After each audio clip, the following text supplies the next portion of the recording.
السلام عليكم ورحمة الله وبركاته. دي شقة في منطقة وسط اسكندرية في الدور السادس أسانسير تالت نمرة من الشارع 25 في منطقة وسط اسكندرية. شقة تشطيب عريس أو سكن، 3 أوض ريسبشن تشطيب بسم الله ما شاء الله عليه. تشطيب عريس أو سكن. ده الريسبشن بتاعنا اهوت.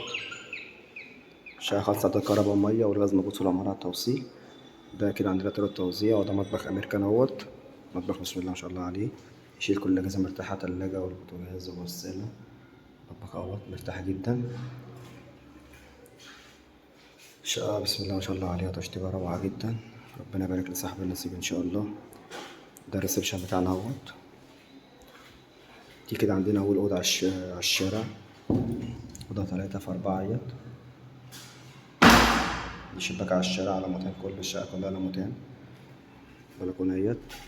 الشقة تالت نمرة من الشارع 25 عمومي بجوار مول الساهر.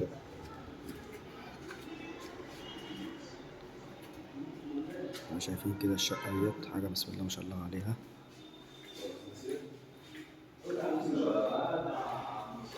مطبخ اهوت أمريكان. طرق التوزيع اهيت، فيها الأوضتين والحمام. كده شفنا أول أوضة اهيت في الريسبشن. دي كده عندنا الحمام اهوت، علامتين كله اهوت، علامتين نضيف، قعدة وبانيو وحوض مرتاحين.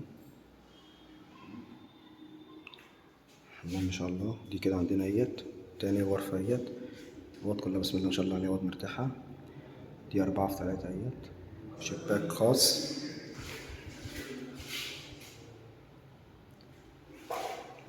عندنا الأوضة التالتة اهيت. دي جيب على الشارع، فيها 3 قطع على الشارع.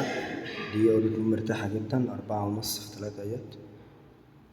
دي شباك جيب على الشارع اهيت. الشباك دوت على الشارع.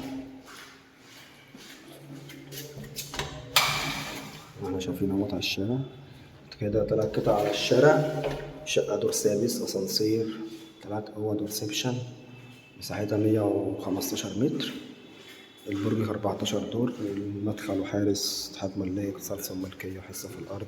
ربنا يبارك لصاحب النصيب إن شاء الله. والسلام عليكم ورحمة الله وبركاته.